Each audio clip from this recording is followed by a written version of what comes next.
Okay, we're here. This is what we've all been prepping for, right? It's the big day, baby's coming, and we want to make sure that you have the things that you need to make your birthing experience a little bit more comfortable, okay, and enjoyable. There's a lot of information out there when it comes to labor and delivery and doing that maybe naturally or bringing products into the birthing room. I'm going to give you just a couple of tips that I've learned that have been given to me along the way, and then share with you a few of the products that I think you absolutely must have in the birthing room that make such a huge difference. So, tip number one, get an index card, a piece of paper, something, and write down the things that are important to you on that day. So maybe what you'd like in your diffuser, what you would like rubbed on you, what you would like not rubbed on you, what you would like in your diffuser during different times. If there are different things that you want, if there are products that you want to use during your labor experience, during your birthing experience, whatever that might be, write it on a piece of paper and then chat through this piece of paper with whoever your birthing partner is going to be. If that's your spouse, if that's a doula, if that's a friend, whoever is going to be there on your big day, make sure that you guys talk through the things that you want and that are important to you, because when you're in labor and having contractions, those are not the times for somebody to be asking you questions about preferences or whatever. A friend once told me she did this, and then her husband asked her a question. She's like, consult the card, and he had everything he needed right there for her preferences.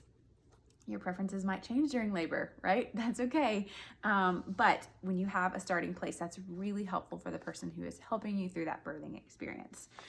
So next, we want to make sure and have your immune boosting goodies, right? So we create an immunity roller, and that ours has thieves and oregano in it. You can also do like something like thieves, frank, and lemon. We roll this on our spine, on our feet.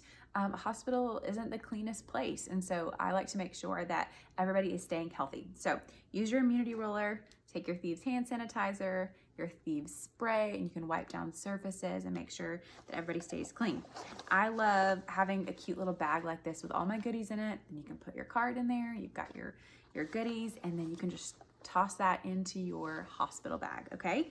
The next thing I want to talk about is bringing your diffuser. Don't skip on this, you guys. Make room in your bag for your diffuser.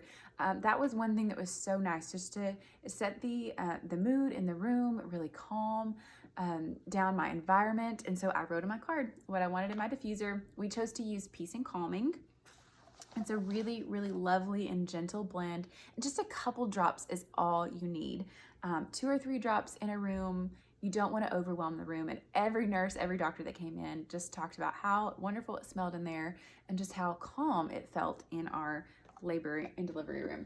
So bring your diffuser, make sure your labor partner knows how to fill it up and turn it on. You don't even have to think about it. A couple of options for your diffuser.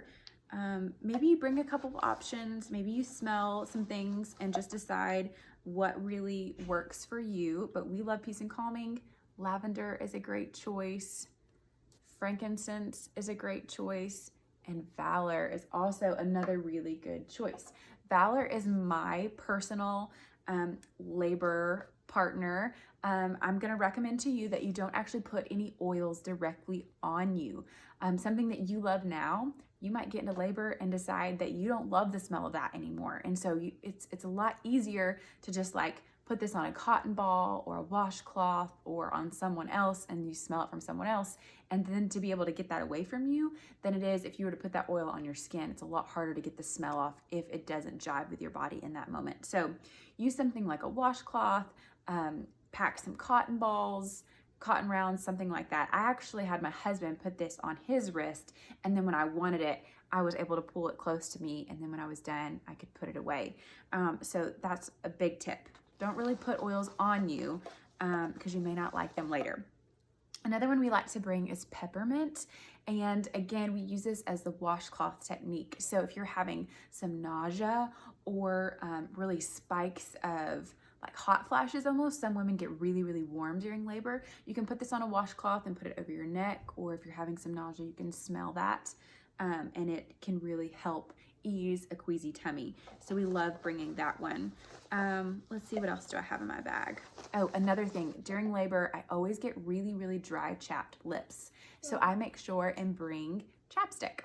I love Young Living's chapstick. I actually like to use their lavender one, but they have a vanilla mint, they have a grapefruit, and these just make really, really good moisturizing chapsticks. A couple of other things, you've had the baby, and now you need to take care of yourself a little bit, right? Things are not so glamorous. For those first few bathroom trips, we love these Seedlings wipes.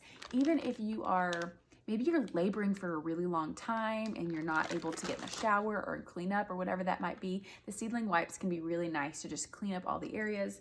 They're oil infused with like lavender, bergamot, some really yummy things, and they smell really great. They're gentle, gonna be gentle on your baby too. So make sure you pack your wipes. The next thing you're gonna want is this Clariderm spray. We're gonna talk about this a little bit more in the postpartum section, but you guys, this will save your undercarriage.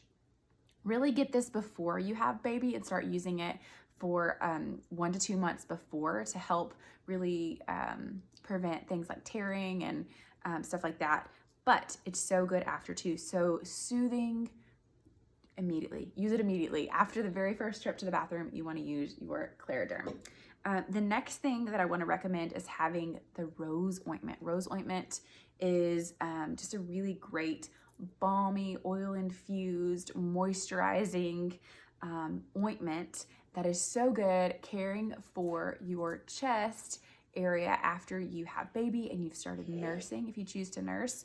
I love to use the rose ointment as a nipple balm immediately after that first latch. So we'll nurse baby, use the ointment, and then by the time baby's ready to nurse again, I've never had to wipe it off. It soaks into the skin really well, and it's really nourishing and great for those sore nipples. Oh, I know it's hard. Oh, one thing I didn't mention that we really love to have on hand is this relaxation massage oil. I have a lot of back labor, and so really painful back, hips area whenever I'm in labor. And I loved having my husband, and during my first labor and delivery, my mom was there too. And so they took turns rubbing this on me after contractions on my hip and back area. And it was so nice. Young Living has several massage oils to choose from, but I'd definitely recommend grabbing one of these. These were my staples. I'm gonna post a couple more ideas in the comments here. But I'd love to hear what goes in your hospital birthing toolkit. What are absolute must-haves?